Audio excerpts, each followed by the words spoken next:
Geneive Metzger, based in New York, is the Consul General for Jamaica, a very dynamic lady who's been involved in developing the Jamaican diaspora in North America for many years and has been extremely successful. I talked to her in New York recently. Okay, good. So first question would be, how important to Jamaica is its diaspora, and how do you go about engaging them and getting them involved in Jamaica? Well, the diaspora is critically important to Jamaica in a variety of ways. In fact, curiously enough, we are having our 4th Diaspora Conference this year, June. And obviously, we all know about the remittances. Where Jamaica is concerned, I think it's some $2 billion a year of remittances that we repatriate to Jamaica. But beyond that, they're very critically important to economic development. There is not as much as we'd like to see. A significant amount of investment from the diaspora in Jamaica. They also affect public opinion. The diaspora affects public opinion in terms of the image of Jamaica abroad. Certainly the way we behave in the United States and wherever else we're domiciled outside of our home country affects the image of the country. We also have an impact on policies and politics. We influence our families and relatives and friends that we leave back home in terms of their opinions on political policy and social and economic policy. So it's very important all the way around. With regard to how we engage them, that's a very, what I would say, creative exercise. What I've tried to do, first of all, is to use technology to drive that. We are developing a significant, robust mailing list of Jamaicans in the diaspora, and I'm even attempting to put profiles to those names so that hopefully one day we'll be able, as a government, to draw on the expertise and the skills of those in a variety of sectors.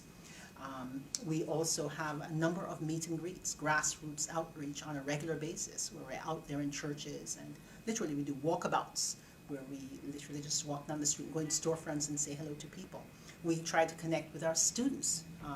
Caribbean Students Associations are very prolific on campuses, and many of them are headed by Jamaican and populated primarily by Jamaican students.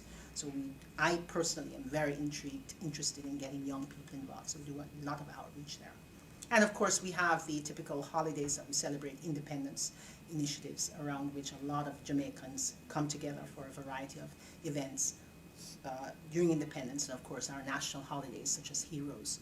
And we have a robust cultural program as well, and we bring people into the consulate quite a bit for a variety of events, where we have keynote speakers and cultural programs and so forth. So the engagement has been increasing, and if you look 5-10 years into the future, how do you see it developing? Well, it has to increase.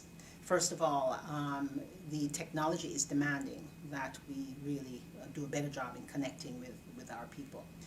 Our community is demanding it. I'm very heartened by the fact that in my parents' time, we'd come, they'd come and sit here for 20, 30 years and not really even come to the consulate. Jamaicans in the diaspora are now demanding. They're in here. All events that are sold out. They want to be involved in the national agenda, and the government wants them to be involved in the national agenda, hence the Diaspora Conference. What do you think you can learn from other countries, or can that be helpful to you? So much. I mean, I believe in best practices, and there's no new idea under the sun.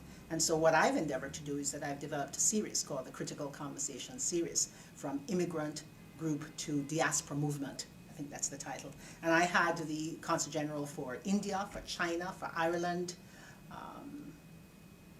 Dominican Republic here, talking about their experiences in the diaspora. Israel, talking about their experiences in the diaspora and learning from them. And it was interesting how many things we have in common, and therefore how much we can learn from each other.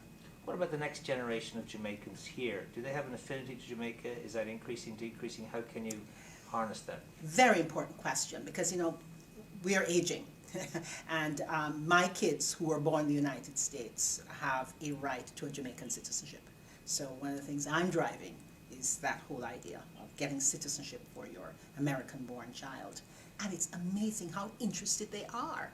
I am initiating at the moment a program with the City University of New York, a study abroad program, which I hope will entice a lot of Caribbean and of course Jamaican students to go back home and to really begin to develop that affinity for their homeland, as young people. And then that will grow as they age. They'll bring their families there and so forth, and hopefully that will in turn redound to that ongoing lifetime support for the country.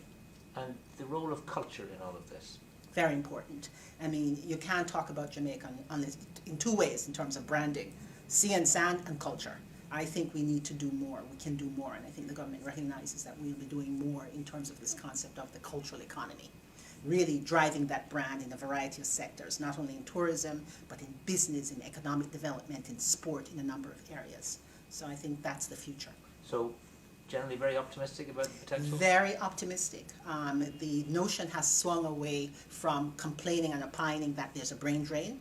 That's a reality. People are living outside of the country of their birth. The challenge now is how you can repatriate those skills on a short-term basis. We're not saying to everybody, move back home. It's probably unrealistic. But if you're going to live in England, if you're going to live in North America, how can you give back? So finding those strategic opportunities for professionals and others to give back in a very organized, systematic way. That's the future.